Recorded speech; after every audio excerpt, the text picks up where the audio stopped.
Happy birthday Aditi.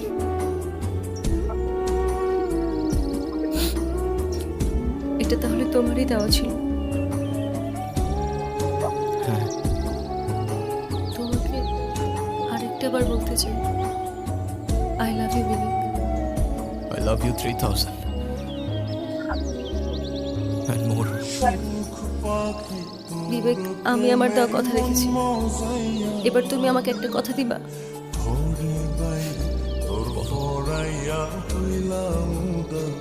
আজকের পর থেকে আর কাঁদবা না আমার জন্য, শুধুমাত্র আমাদের ভালো মুহূর্তগুলো মনে করবে, আর যখনই আমার কথা মনে পড়বে একটু হাইসো প্লিজ।